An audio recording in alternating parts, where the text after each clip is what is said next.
Welcome to Vinyl Verdict. I'm Bell. I'm Jamie. I'm Plouffe. And today we're going to be listening to, The Impossible Kid by Aesop I didn't know Rock. that. You saw the title. You saw the title of the episode. You listened last week and knew it was coming. It's one of my favorite hip hop albums. He's an artist that's been around for a long time now. I find that he gets better as I age and as he ages. It's Jesus Christ. Aesop Rock is Ian Bavitz. Maybe That's a fun last name. Maybe Bavitz, I'm not sure. He's a Long Island rapper who emerged in the late 90s and early 2000s with albums like Music for Earthworms, Float, and Labor Days. The Impossible Kid is his 7th studio album, but he's part of a few other groups like Hail Mary Mallon, The Weathermen, The Uncluded, and Malibu Ken. So he's actually released quite a bit of music. His brother is a Harvard professor that I think I ran into at something I had to go to at Harvard. That's super cool. Really flexing you went to Harvard. Yeah, Wait, did I go to Harvard? I don't know, dude. He's got a couple brothers. It was at something that I had to go to. Fun story. One of the tracks on here is about his two brothers.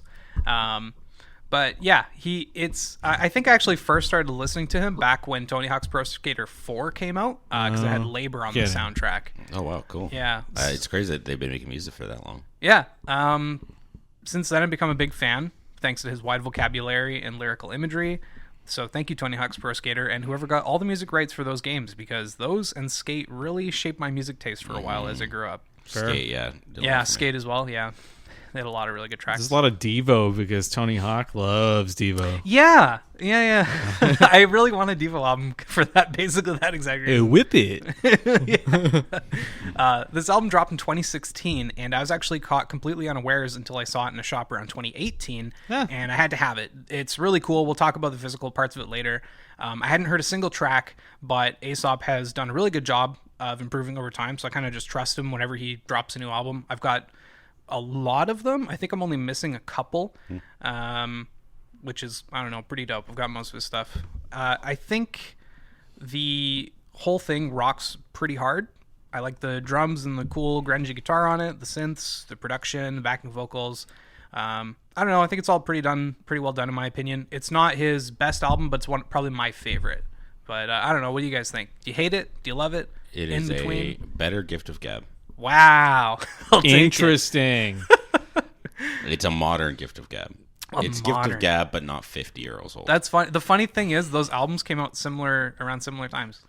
But there was no modern Gift of Gab album that wasn't, well... In a modern style. In a modern style, sure. And it's funny because I did wrong. I talked with Jamie about this album before. No. We talked about and this I tried afternoon. not to spoil it, but he also said it was like Gift of Gab, and I was like, I'm not going to say anything because my notes were like, this is like Gift of Gab. But modern, which is good for me because I like modern rap music. Sure. So I didn't know what to expect. I'd heard the band name.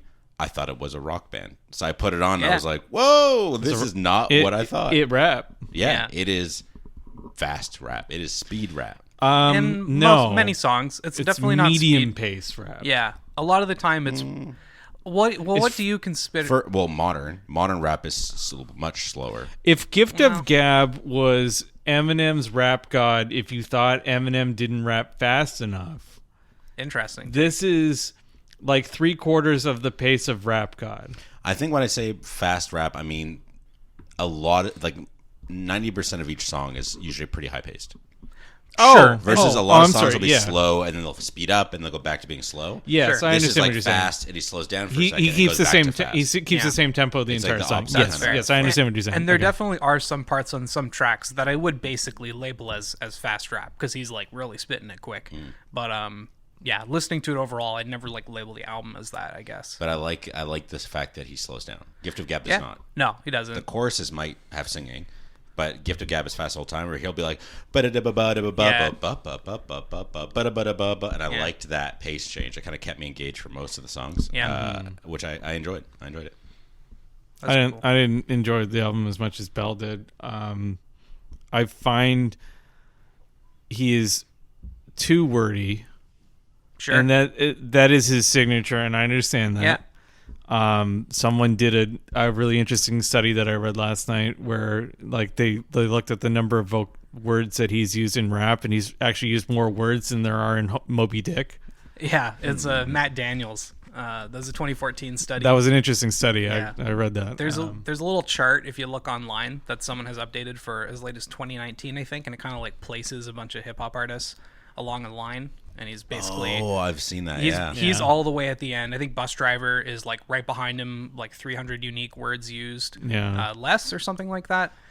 That being said, I don't necessarily think that makes him like a better rapper than it does not make him a better rapper, but it makes him more verbose. Yes, and I do think it's like a bit of a testament to his like skill and I read a dedication interview where he said that he looks at the 16 bars in a rap in like the stanza or whatever in the song, and he looks at how he can best use the space.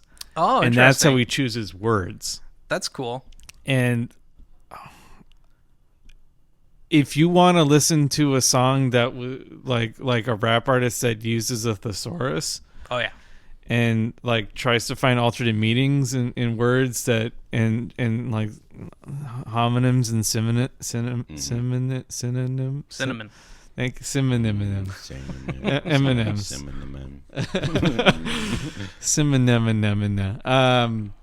Then Aesop Rock is for you. There's question marks in lyrics, like on Spotify. Yeah. They'll be like cherry pick blue, and like in square brackets question mark in the pale, and they're like does he not know? It's funny because I'm pretty sure my copy comes with a lyric book.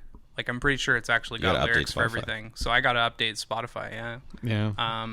I feel like I got the vibe that he kind of explained was Mars Volta, where it's like the words are there, but they're not. Most of them are not telling anything or like a story that makes sense or that leads into each other. Yes, it's just like they're lines, and sometimes the lines around one line will make sense. Yeah, and then it's something completely different, and it's a little disorienting, but it also kind of helped me maybe because then I didn't need to understand what he was saying because it was just nonsense anyways. I can just get the words and then be like so okay. I think I said to Belle earlier, sorry to cut you off. That's fine. That if you thought Gift of Gab was too fast and too hard to comprehend, and you thought that the Beastie Boys had too many like references or similes or whatever in their lyrics, then Aesop Rock is somewhere in between. Oh, interesting. And that's neither a good thing nor a bad thing in my mind. But I found his music to be punishing. Like I was being punished by, not by his lyrics, but by like having to comprehend like his 1,300 word essay that was 3 minutes and 7 seconds long. So a lot of people do complain about basically just this, especially on his earlier albums. He uses a lot of like symbolism, and he also does a thing where he like reads the paper and news articles and stuff, and he tries to put if he sees an interesting word, he tries to like figure out what it is and then use it in the song basically. Yeah. Which definitely shows. I thought you said he's just rapping the newspaper. No. Today in the news, look at this. That's a whole new section on YouTube. You gotta go check them all out. Paper rappers, they call them.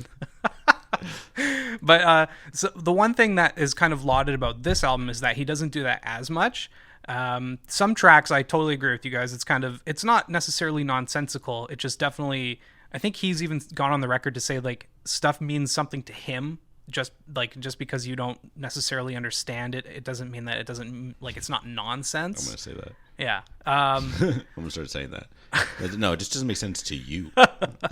No, but like for this album, it's like mansplaining the songs. For this album in particular, it's mostly about him and his experiences and him going through like a sort of a rough phase of his life. So some stuff might be like a personal anecdote that you just don't get because it's an anecdote, it's an in joke, whatever. That's kind of. Would you say his life is tough with 2 F's? We'll get to tough later. With 2 F's. I don't think it's his best album. I think there's other ones. He tends to do like kind of longer albums like this where it's very steady. It's not that long though. Like it's not CD length. He just doesn't do like really short albums that I can think of. Yeah, like you get 15 songs, right? Yeah, pretty much. Yeah. But yeah, I don't know. I kind of like how in this one a lot of the tracks often relate to each other, or they like flow into each other. I think the whole thing flows really well from start to finish. I'll probably choose another album that he's on at some point because I have Hail Mary Mallon's Bestiary, which is like, imagine if you slowed down this and made it about more nonsensical stuff, but not in like a you don't understand way, more in like a, I don't know, storytelling way. It's whimsical. Yeah, whimsical maybe. Sure, yeah, why not? You mean like when Eminem's like extraterrestrials running over pedestrians in a spaceship while they sell Let's Just Be Friends? Yeah, I'll show you guys Whales after. You'll kind of get the gist of it.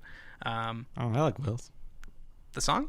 No, I like. Oh, okay. Like the Whales. The animal. You got to nuke something. Yeah. But anyway, let's listen to it one more time.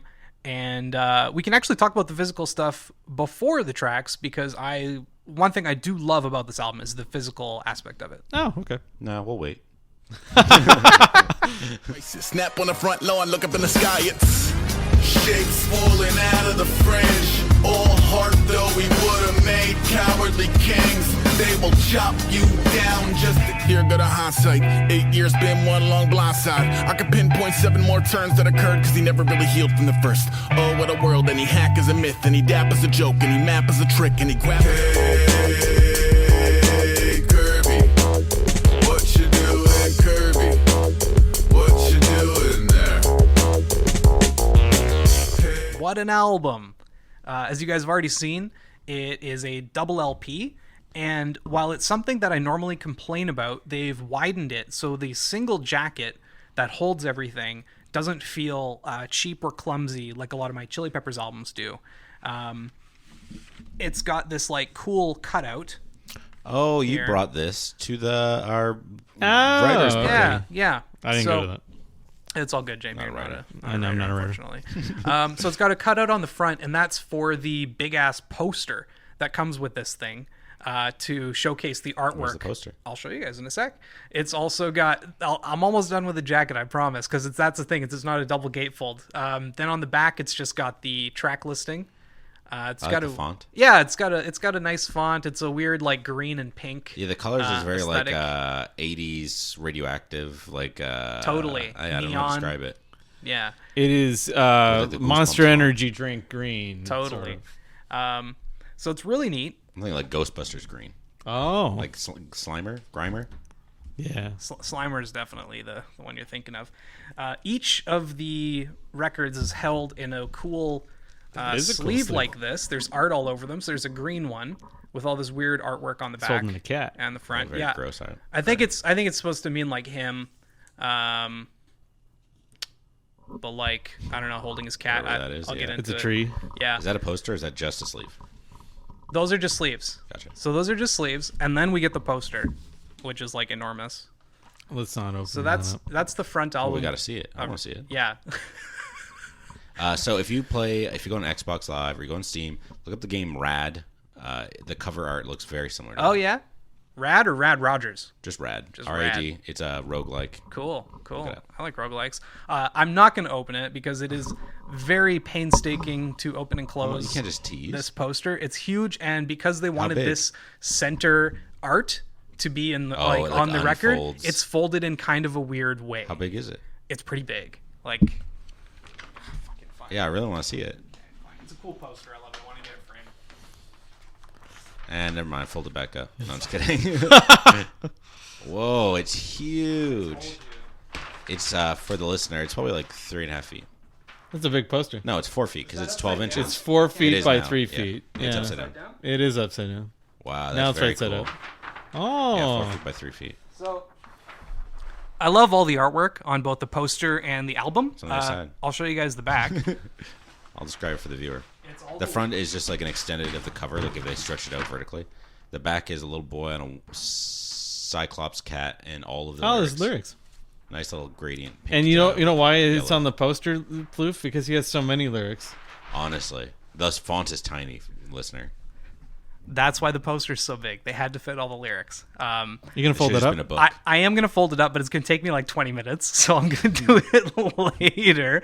We can get going. But yeah, so how much do you think this record goes for? It comes with a digital download. It's got the poster. It's got the cool artwork. It's a double LP. Standard. He's not that popular. I'm gonna guess like $30 to $50. Yeah, it's like $33 on the website. I think I paid $40. I don't think that's a bad deal. I just think purely for the size of who he is. Yeah, like big enough to have a lot of pressing, small enough that it's probably not super high in demand. Yeah. That's a steal for $30. Right? Totally. Yeah. So I got mine for like 40 Canadian, which even is just to like have a cool record. Yeah. Whether or not you like the music, which we'll talk about soon, it is a very cool package. Yeah, I'm overall super happy with it. I remember seeing it in the store and just thinking, "Wow, that's super sick." And then I realized it's Aesop after that. I was like, "Oh crap, I didn't even realize all this that came was out." in it when you bought it? No. I thought it was just gonna be like a double LP, and then the more I opened, the more I was impressed. I like instantly used the digital download. So it's not a double gatefold. No, it's one of those ones where they cram it all into one. So yes, Jamie, like a mailbox, but it's wide. But it's nice and wide. Yeah, it's actually like I've even actually got like nicer inner sleeves in here. And those, so extra inner sleeves plus the regular sleeves that come with it plus the poster, and it still all fits. So this is the first record really outside of, I'm thinking to make sure, but I'm 90% sure this is the first album outside of Swimming in Circles that has stuff with it. Oh, is it? Yeah, well, the AGN poster, but this is like at this, it's not the same level, but it's at a high level like Swimming in Circles, like where those sleeves are very nice. Yes. Yeah, very, very high quality for the product itself. So I'm very happy with it overall. I think and that poster's huge. Yeah, the poster's amazing. I've been wanting to. I think it looks super cool, and I've wanted to put it up for forever. But it's huge, so it'll like cost a lot to get framed. It comes with a good amount of material, just like that copy of Stop Making Sense that it comes with the art booklet, and then I've got that box set for Bruce Springsteen box set, and it comes with like a tour book that's like that thick. Yeah, that's sick. Yeah. I love that kind of stuff. Yeah, okay. I just wanted to get that out of the way because I'm actually pretty stoked on this purchase just in terms of like the physical aspect of it. But Mystery Fish, I love how eerie it starts. I think the beat is pretty cool. I love the chorus. Is it a chorus? I don't know. It's never really repeated. It's just kind of breaks the first two verses up. I normally don't like sirens in songs, but I think this one actually uses them pretty well in a sparing way. Yeah, they're very low tone and not super high volume. Yeah. It almost feels like a swelling with a chorus, like a stinger. Yeah. Not like a siren. Yeah, play it a little bit. The trumpet. Yeah. Tasteful trumpet. It's not my favorite song, but it's decent. Yeah. It was an interesting start to an album, and it probably wasn't the best introduction to an artist I had never listened to before. Oh, really? I agree. Especially going in thinking it's going to be like a rock band. I was like, whoa. And this is like a lot harder than I thought. Yeah. And I noted, like we've talked about it, but I said, most lyrics meant nothing to me. Not sure if I didn't trail enough or if I'm not smart enough, but I guess I enjoyed what I listened to. Like, I just didn't understand what's happening. Yes. I think, after I was done listening to it last night, I think I said to myself, did I enjoy that? Right? It's like, was that something? It was something I listened to, but I don't know if I liked it. This one is so constant that I've listened to this album multiple times. I've heard this song tons of times.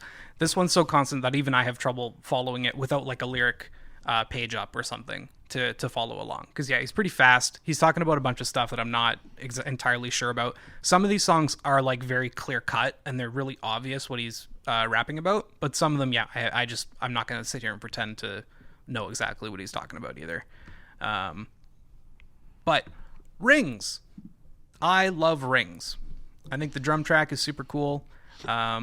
Some of my favorite lyrics are on this album, like talking about stuff that you used to do that you loved and enjoyed, but stopped just kind of due to life. I found them very visual. Maybe that's just because I've taken drawing courses before. And so I was able to like stop and like really picture what he's talking about when he's talking about like adding accurate fat to the figure and watching like shadows form properly and stuff. I don't know. I like the chorus a lot, and whatever that sample is at the end, I have no idea what it's from. Yeah, I agree. I like this song because I understood like 75% of the lyrics. Sure. So I was like, oh, this is actually like a story about him, which is, I don't know who he is, so I don't really care, but at least I can understand and start to kind of get into the world he's painting. I like the slowdown that happens during the chorus, and I feel like the surreal beat goes well with the grounded lyrics. Yeah. it's still like kind of being lost and whatever. But again, the weird backing track kind of suits that. Mm-hmm. No thoughts, Jimmy? Yeah, the backing track on this one is unusual. I'm not I had to look up some of the lyrics just so I knew what I was getting into. Yeah. Or like what I was experiencing, I guess. I'm not a huge... I mean, I didn't want to have to look at the footnotes of the album to figure out why... what he was talking about. And a lot of this album felt like I was doing research for an essay. Because I was like, it was like listening to this guy's TED talk about stuff. Some songs, yeah, but I'd argue that Rings isn't really like that. No, it is not. It is not. Yeah, Ring. I used to paint. Yeah. Yeah. I don't do that anymore. This one, yeah. It sucks. Here's a list of things I used to do. Yeah. Yeah, it's like when we sit back and like remembering some guys, like hey, you remember ZZ Top? Remember Aesop Rock? Good week. I remember. Yeah. This one's definitely, this whole album's kind of about how he was coming to terms with the death of a friend, and he's getting older and stuff. A lot of his previous stuff isn't exactly about this sort of same subject matter, but that's where you get to a lot of years. I think it's pretty more traditional rap song. Yeah, yes, it is. I like this one probably the best so far. And it's short. Yep. Less than 2 minutes. It's pretty fun. I see it as a sign of an aging Aesop. The chorus is just a lot of years, but I find it works pretty well. Fun lyrics, but kind of forgettable to me. I never skip it, but it's not my favorite track on the album. Yeah, I like his weird stuff that I have to stop and think about it and like try to not figure out everything. Some of those are definitely too much, but I like ones where I walk away thinking, yeah, that was cool tempo and a cool beat, and I really like the pacing, and I like some of the interesting lyrical choices he made, but I don't understand what it is, so now I'm going to go look that stuff up and figure it out, because I like diving deep into interesting lyrics like that. I think, is this the first one with swearing so far? It caught me off guard. Yeah, I think it is. It caught me off guard when all of a sudden there's like, he swears quite a bit in the song, and I was like, Oh, does he? It's funny, I've never noticed that, actually. I feel so effing old. Let's look it up. Oh, yeah. My mind is effing blown. Yeah. And it took me out of it a little bit. Yeah. Mostly because the other ones didn't. Like, I don't mind swearing in rap songs. Like, I listened to old Tyler back when it was coming out. But this, it was just, like, weird because it's like, getting old. Oh, this person has a wig of their own hair. Yeah, and it's just, like, swearing. I was like, oh, okay. Mystery Fish also has the explicit tag. So it must I have don't something remember in anything being super out of the blue on that one, but this one, it happens a few times. This one is he's just swearing at you. Yeah. It's because he says feels so effing old. First song. Oh, that's amore, bitch. But this one, it's like bleepable swears. Yes, I'm like, they're very full on. Bleepable swears is my new rap outfit. Then we get to Dorks. I think it fits rhythmically with a lot of years, but a bit faster. Yeah. It's got a similar feel of like I'm old now. There's a music video for this song. Yeah. Funny, I've seen a lot of his music videos. I haven't seen any from this album. It just came out of nowhere, and I wasn't expecting it at all. So I've like listened to it tons, but I've never looked up any of the tracks on YouTube or anything. I didn't like the backing track. No. And again, I didn't like the swearing. Again, I don't know what it is. I think it's maybe because it's not often in his songs. Mm-hmm. If it's often enough, you're just like in the zone for it. But because it's not, it catches my brain. Yeah. And it's like he feels says out it of place hard in this song. Yeah. In the chorus, he's like, "You effing dorks," and it's like, okay, I'm paying attention again, but like not in a way I'm enjoying. Because it does happen in other songs where I don't notice and I don't note it because it's not spectacular. But in this one, it's like hard. I think it's because he's so well spoken. Yeah, he's very verbose and he's saying words I don't understand, and then I hear that and I go, and then he just says the F word at you. Yeah, really enunciates everything nicely, which is a plus. You can even if you can't understand what he's saying, you can at least hear what he's saying. Rabies is another one that I actually really like. I like the way it sounds, but this one I totally don't really get what he's talking about outside of some more obvious imagery. I think it just kind of sounds like chaos, which Rabies sort of is. So I don't know. Maybe that's what he was going for. I don't know. I like the little extra bit at the end, but that's about it. Rabies is a little more forgettable for me. Yeah, I like the beat, and his pace and timing on the rap is really good. Mm-hmm. It's very dark and punchy. Yeah. Again, lyrics, don't mean anything to me, but I think the fact that it means nothing to me meant I just was able to sit and enjoy it because I wasn't trying to figure it out. It's like, oh, it means something cool. Yeah. I did like the ending verse about stuff on the walls, though. I don't know what it was. I just enjoyed it. Yeah. It was cool. I don't recall that one, but now I'm gonna look that up because I want to understand what you liked about it. Verse. It's just like, I don't know, it just like it comes in with like a group sing at the end. And I just I know what you're talking about. Yeah, I like the that's little cool. extra bit at the end. Then Supercell. I actually really like Supercell. I did as well. I think the bass line is great on it, and I like how spooky it gets during the little interlude. Spoopy. Yeah, super spoopy. This one has a bunch of question marks in the lyrics. Hey, I've got the lyrics right here, boys. I'll fill them out for Spotify. There's a lot of occult imagery. Yeah, he even says I should pray to a cult. Yeah, I think he's like talking about a ghost or something. I'm not like totally sure. I really like the song. Yeah. I really liked the backing track. I was bobbing my head the whole time, and it's Christmassy. He talks about reindeer. Oh, you're right. Yeah. Okay. I could track. Again, it didn't mean anything, but I really enjoyed the backing track. I didn't care. I was like, Yeah. I was like, heck yeah. It's probably the song I enjoyed the most so far. Cool. This album is definitely, like, if you listen to all his older stuff, part of why I like him more, like the later stuff he puts out, is because I feel like each album is more and more produced, and I found that this was one of the ones that was more one of the first ones that was like really more produced and done by him. Apparently he came to the production table with like a lot of ideas and a lot of like, I want this kind of rock guitar here and I want this bass line here and stuff like that. Then we get to Blood Sandwich. This is one of the ones that's like super obvious what they're talking about. It's him telling stories about his two brothers. One is a baseball game. The other is about one of them wanting to go to a concert. This is one of the stronger tracks in my opinion. I actually never looked up what the singles were for this album, but it wouldn't surprise me if this was one of them. There weren't any singles. Oh, sick. But music videos were created for Rings, Blood Sandwich. Yep, makes sense. Lazy Eye, Dorks, Kirby. Oh, yeah, cool. Oh, I have seen the music video for Kirby. I think that's the only one I've Shrunk. seen. Oh, I like Shrunk. We'll get there. And Get Out of the Car. We'll get there.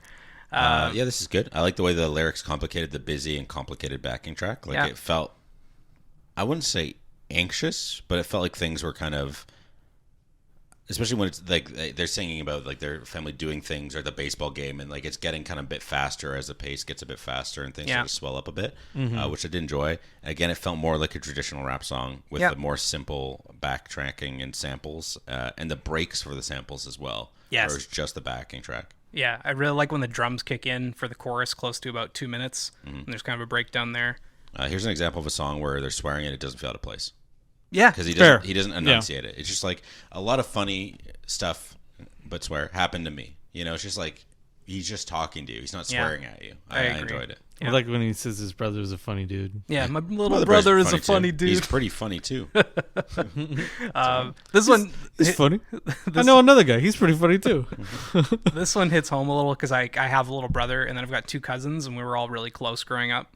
So I feel a kind of connection with the song. That's me too, because I'm the little brother and I am funny. Hey, there you go. Are you? Yeah, they're rapping about me. Yeah, are you funny? I guess you're. My only problem is this one. This one goes on a little too long for me. I think they could have cut like the last 35 seconds. So I didn't notice. Quite a big chunk. It's a long song. I would say if it was under 4 minutes, maybe. Yeah. Maybe because there's not. I mean, this is probably one of the longer songs on the album. Yep. Most of them aren't too egregious. It's the longest, so I didn't really mind because everything else was so short that I didn't really notice that this one was long.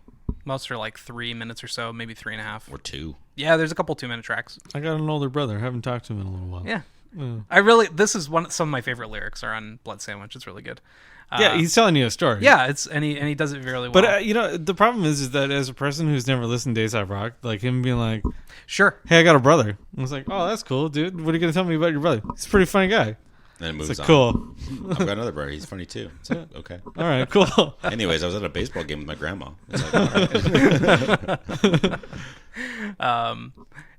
Yeah, it's an album that, like I said, I don't think it's his best one, but I don't know, it's the one I like the most. And as a fan who's listened to him for a long time, it's like, I don't know, I think it's fun. Yeah, when you watch the people grow or whatever. Yeah, exactly. You're invested in the story. Jamie and I don't know this guy, so when he's saying this stuff, we're like, okay. Yeah, it's like we're getting in the middle of the story. Yeah, that's a good way to put it. Then we Get Out of the Car.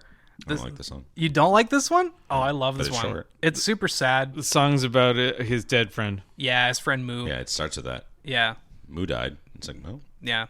Moo died, which he does mention at the start. It's a friend of his and a fellow rapper who died of lung cancer in 2008. It's a really sad song overall. I like it. You guys will probably think it's cringe, but I like the use of the album title in the song. There he is. No, Whoa, the Impossible Kid. What does he say? It's something like out of nowhere. I can't remember. I can't remember the exact spot. What's the Impossible Kid? Yeah. Everything you touch turns promptly to poo-poo. Doesn't rhyme. I know. Weird. This one, he used a different word. Yeah, not the bad word. This one does have like my favorite line on the whole album though, which is "No one ain't half the battle." That's a quip written by some asshole, which I like. It's short. It's under 2 minutes. That's true. I cut out the part that I cut out the bad part. Yeah, it's under 2 minutes, and I like how it ends with him telling him to just like basically get out of the car and get his stuff together. His friend's like, "All right, man, get out. Get out of the car, Ace. Every time Bell gives me a ride, that's what he tells me. Get out of the car, Ace. Get out of the car, Jamie." And then Shrunk, skip. You don't like Shrunk? Not the backing track or the rap itself. Skip. That's the only notes I have. Don't like either thing. Skip. It is my least favorite on the album, I will admit. I don't think it's bad. I still like it. There's something about it. I gotta look it up. Hold on. It always kind of pulls. Swearing is another thing in this. Yeah. Too. So much of it. It doesn't. It's not fun. It's just like a very basic backing track. I actually made notes for this album, and then I promptly left them at home. I have a nice. Oh, nice. You've done this twice now. Wow. And I don't believe it either time. No, you know what happened? I grabbed my lunch, and the notebook was right beside it, and I just kind of like threw everything into a bag. Sounds like me when I didn't do my homework in high school. What? I didn't do my homework in university. I still graduated. Hell yeah. See, he's get degrees. It was about the Sudoku line.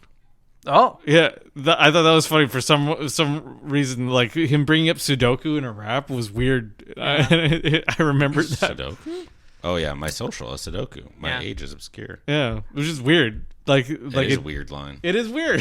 I did not. I was trying to figure out. I think it's just the time of the album coming out. There was a lot of like Sudoku was really popular around 2015, 2016. Yeah, and he's like defining himself. My name is random.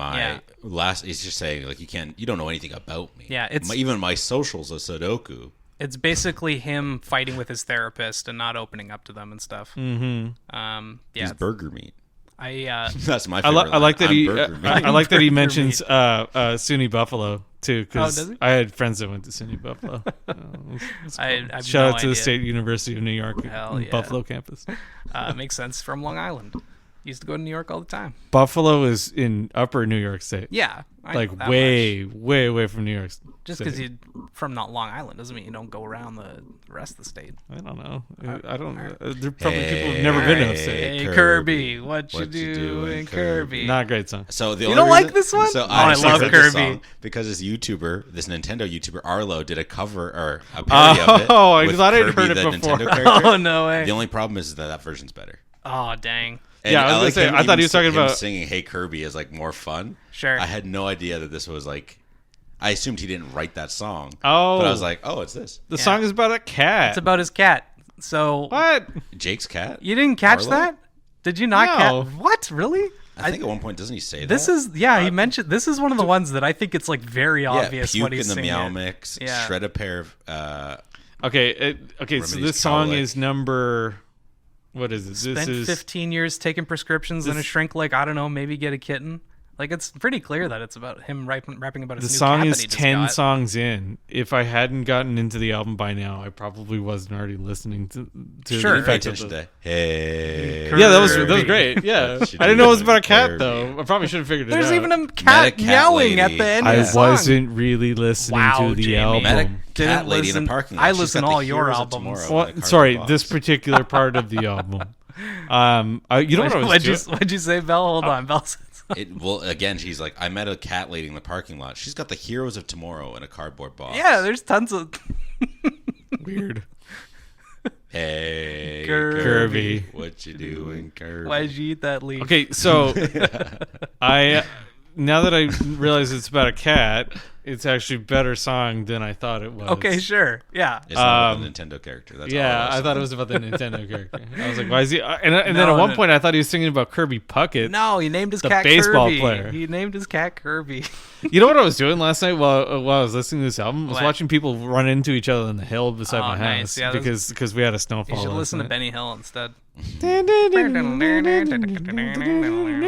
didn't like the song. Yeah, that's fine. Yeah, I didn't like it either. I like the chorus. I like Kirby. What you doing, Kirby? What you doing, Kirby? I got a cat around the same time as I bought this album though, so I was like, yeah, it's nice. You know why I don't like TUFF, the next Tough? song? Why? Because he keeps spelling the song out. He keeps telling you that it's tough with two Fs. Yeah, tough Hate with two that. Fs. Yeah. Song sucks. Oh, worse. And the beat sucks too. Can't dance to it. You can't even listen to it. Sucks. Yeah. F's. He says it really weird too. Tough with two F's. Yeah. I've never liked Tough all that much either. Yeah. I agree with you guys. It's probably it's fine. It's not one I'd ever listen to. Yeah. It's my second least favorite song. I like the sample that's about halfway through.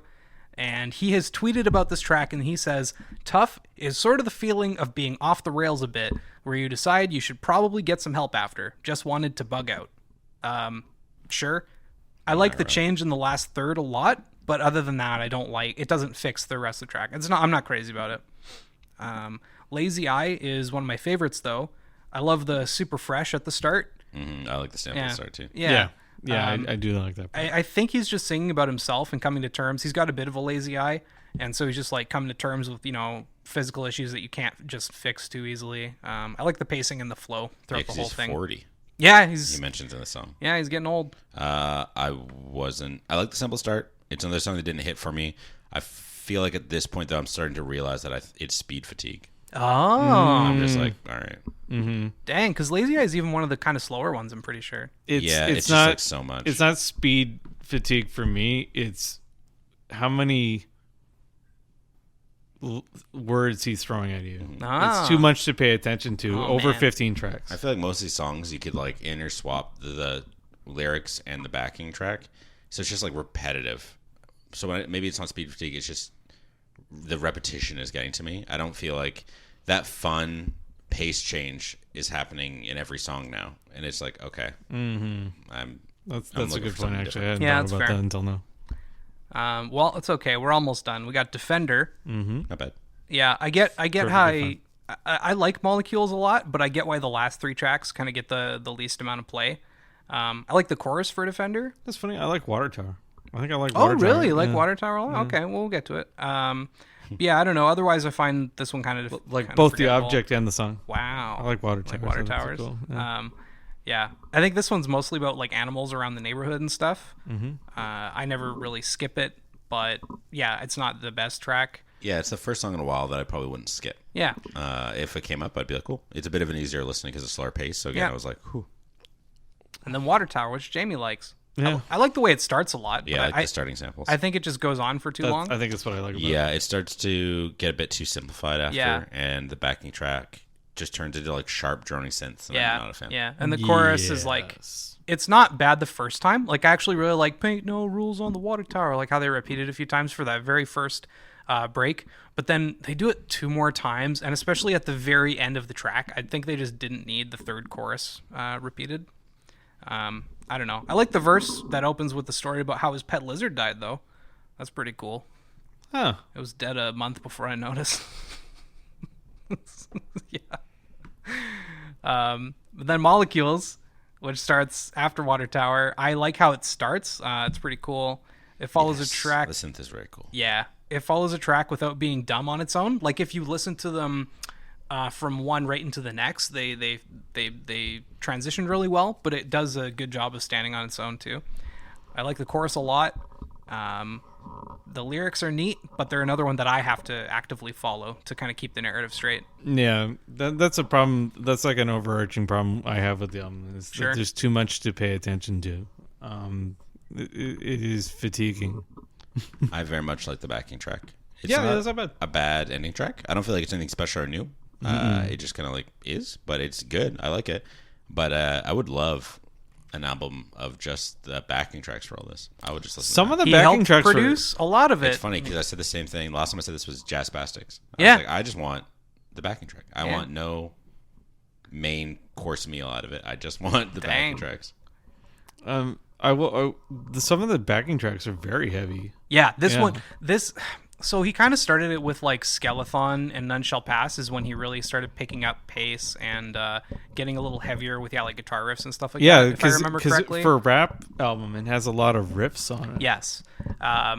This is the one where he like really leaned into that a lot. That's part of why I chose it too. I think that this is one of the more accessible of all his albums. Jeez, if you think this is the more accessible one, like give me one that isn't accessible. So the funny thing is, if you listen to hits off of the other tracks, they're definitely always the more accessible songs. And I would love to do like a greatest hits album because I think that would be really good for a lot of people. But unfortunately, he doesn't do that. So it's like, no, I want to pick this album. And it's because it's the most accessible. And that's the thing is I like weird, I don't know. Yeah, you got to stop picking the accessible because you did the same thing for Mars Volta. Yeah. You got to just pick the one you like. I mean, this is the one I like. I think it's the most accessible, but it's also my favorite album by him. The one that came after, what's the title? I have it. Spirit World Field Guide. Yeah, that one's super instrumental good. Version. Wow, there's an instrumental of this one. It's got a whole instrumental. Put on At the Gates. That one's pretty good. I don't know. The whole album's great. He's got some other stuff. I find when he's not the center of attention, like in Hail Mary Malin, like I said, it's more about just like imagery and stuff, and you can follow along because it's not telling a specific story. Or if it is, it's like really clear cut and obvious. But yeah, I don't know. I'm glad I chose it. I wanted to get this one done and out of the way because it's one of my favorite albums in my collection. There's an instrumental version of The Impossible Kid. Let's go. Hey, there you go. Pick up Blood the Sandwich instrumental. has 5.7 million listens for just the instrumental. Yeah, wow, that's crazy. wild. That's more than a lot of the songs on the album. You know what? Since he produced a bunch of it, I don't even feel that bad. I'm super stoked that people are at least listening to that. A lot more plays than Blood Sandwich. What? The instrumental version. Oh, yeah. Overall, I think it's a great album. I'm a big fan. The release is incredible, especially at the currently. It's still $33 on the website. The music's solid to me, at least. I think, and you guys are going to call me crazy, but I think this is like another 9 out of 10 for me. I regularly play it for myself and for company, depending on what we're doing. Now I just need to get the poster framed. It's huge. Y'all have seen it. I think I paid like $40 for this at a local shop. And so I'm pretty happy with that price. And now I have most of his albums, but not all of them. But I do have my favorites, so pretty happy overall. And don't worry, if you didn't like him, that's okay. I'll choose for the next hip hop I choose will be something simpler. I'll choose like Outkast or. We've liked one of your albums, haven't we? What was the album you liked? Audioslave was pretty ambivalent. It was like 7 out of 10, middle of the road kind of. Yeah. Oh, that's right. Yeah, we did like that. Yeah, one. sure. I have tons of stuff you guys will like. But I don't. You don't worry about what we. Like I know. I don't. I'm not. I'm choosing the albums I want to listen to. Somebody in the audience right now pounding their steering wheel, knowing they're going to choose some normie stuff. Just pick what you want to pick. Yeah, just pick. Yeah. Like, oh yeah, definitely. My record collection is very meat and potatoes, if you will. Just be like me. I just keep picking my favorite albums, and every week I'm like, guess what? Go. New number 3. New number. Yeah, top of the pops. For my final verdict, it's fast rapping, but better than Gift of Gab because the beats were so good. The lyrics also felt like a better balance of story / nonsensical, and the variance in speed helped keep things interesting. The first half of the album is definitely stronger. Like I mentioned, it could be a bit of a speed fatigue, but I did like a lot of the initial songs more. And though I'm not a fan of the second half of this album, I do think it's cool music, and I'd listen again. I think it would be much better not actively listening. Now that I know that the lyrics confirmed don't make sense, or at least are a bit of obtuse purposefully, I probably can enjoy it more. But for now, I'm going to put it... I don't know. That's tough. I might have to change it because the record itself is so cool. It's a cool release at the very least. Originally, I'd put it at the 13th spot. Okay. Below Live at Leeds and above An Evening Magic. Wow. I'm going to have to put it... I'm going to have to change it, though. Wow. I'm going to move it to the number... the number 9... Wow. No, it'd be number 10. Oh my God, I'll break it. I'll take it. Your top 10. Yeah, so under Forever by Jungle and just above Eliminator by ZZ Top. Wow. Which was number 10. Crazy. Because the record itself is very good. Yeah, I will say the packaging for this is... I wouldn't hang the poster or anything, but the fact you have all that included and the front being the cutout that shows the poster is very, very cool. Yeah. How do you hang the poster, though, if there's going to be the artwork missing and you're going to have this non-colored in art? So I've actually stored this for quite a while without the poster in front. with just it's like not colored though. I don't know. Colored. I still really like. Okay, let's see. Hold on. No, I don't like this much. It's gotta be colored. Yeah. I don't think it looks as good So as it's the like poster. the same thing with my swimming in circles. If I put up any of those posters, there's gonna be words missing from the front of the cutout. Like it kind of dooms you. Yeah. That looks worse in my opinion. It could be better to you, but with how black I don't think it looks better. Green. I agree. I want it to be dark in the center. Yeah, that's fair. I do think the poster looks the best in the center. Don't get me wrong, but I think I might be willing Just to cut out that center square. No. Leave it in there. The poster just got a hole in it on the wall. So that I'm not going to change my position. It's number 10. I think that is a very cool package. I think it is cool as is. It's also a giant poster. Where would you put that? I don't Unless know. you're like a kid on the back of your door. Yeah, I need as to, an adult, you can't do that. No, I need to own like a stupid man cave or something. Garage. Then you have to take down your Joker posters, and that's not going to happen. Shut up. So yeah, I did bump it up a bit to the number 10 spot. Sick. Jamie? That is very cool. I don't rank any of these things. I probably should. I don't even do real numbers. Ranking stuff too. I don't think I will. Jeez. Well, like I can only put your albums on the bottom once, that's right? cool. What's my final verdict? I found the beats to be pleasing, just like Bell did. But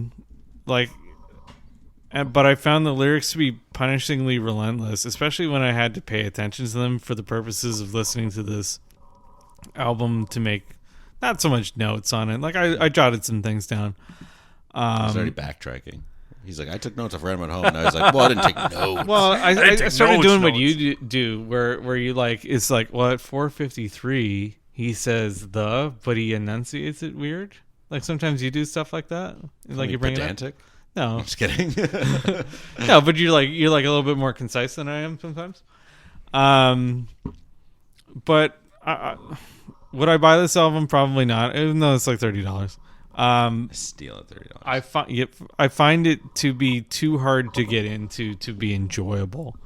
I listen to music not because I want to learn something or I want to like have to decipher a meaning in something. I just want to listen to something, sure, because of the enjoyment of it. And I listen to vinyl not because I think it sounds better, but because it is what's the word? It's like it's ritualism. Yeah, it's like an act that you have to go through, right? Because you have to put the thing on the platter. Choosing to listen to Vinyl Verdict. Yeah, it's right. Not like for the entertainment. It's for the ritualistic act. It's because you're too invested now to quit. Like you have to cue it up and you have to flip it over and like it forces you to either get up and turn it off or continue listening to the whole side, right? Mm-hmm. And that's what I like about it. It's performative. That's the word I was looking for. Would I be performative and listen to this album ever again? Side A, maybe. Maybe, I don't know. Just the first 4 songs are okay. They're fine. Yeah, but I found it to be sort of punishing, especially last night. Queuing something up here. He's pointing at you and queuing something up. Finish your verdict, and I'll tell you what Pitchfork thought. Pitchfork gave it an 8.2. Yeah. I read it. Yeah, and then Melon gave it an 8.7. But remember, Pitchfork also gave Ween the Mollusk best album of that year of 1997. Yeah, it's okay. I rated it high, decently high. Yeah, and most places rated it an 80, but I get it. It's not for you. That's fine. It is an album that music critics would like, and I can see why Melon liked it too, because he likes swans. And he likes weird crap. What's swans? Like death metal. Yeah, like screamy. Oh, I like some stuff. Sure. What's my Melon scar? It was mid. This album was mid. It's an L. I don't know. Yeah. Out of 13. Out of 13, I don't know. It's like a 7. It's like a 7 out of 13. You just talked about how bad it is. This whole episode. Out of 13, but it's not terrible. 7 is like a 60%. That's true. You have given a lot of 7s out of 13s. That's why I'm so surprised. There's so many things that you're like, it's not bad. Like blah blah blah. This one you're like, it's bad. Yeah, it's not awful though, but it's not like terrible like the best. Sure, I could have this on in the background because you don't have to pay attention to the lyrics. I'm gonna it's choose fine Future because Me the Hates beats are Me. good. Yeah, we'll have no. No, we're not listening to the same album again. They have a new album. I'll buy the choose Future Me Hates Me again. And he's gonna change the score. Did we make a joke like that the other day where I was asked us to do an episode where we get to revisit a record and give it a new score, I would choose Future Me Hates Me by the Best. Okay, I But still I hate was that. declined. I still hate that. Plouffe is the one who said, no, I don't want to do that. He doesn't want to almost rehash got bad redemption. memories. He almost got redemption, but no. I don't need it. I don't need a redemption. Well, you know what you need, listener? To know our next album, which is a topic, we're going to talk about our favorite live albums. It's true. I have live albums. A couple of them. I have many, but I'm only going to bring one. To To celebrate Jamie. the episode, we're going to do the episode live. What? What? Wow. Straight to tape. Live to tape. Live to tape, yeah. Oh, yeah, you won't hear it live, but there will be a live audience here. Plouffe Cat. It'll be Plouffe Cat. There we go. We'll get Adam to show Final up, maybe. verdict is recorded in front of a live studio audience. But no one showed up. No one showed up. Yeah, It was a we keep- quiet We thing. keep inviting people. Yeah, they just keep saying no. Well, thank you so much for listening. We'll see you Later. Another time. on the flip side of Oh, the record. Jesus. On the flippity flop. I was trying to think of a vinyl. The cold side of the pillow. We'll see you on cold the side of the record. Plouffe, please cut this. Plouffe, please stop recording.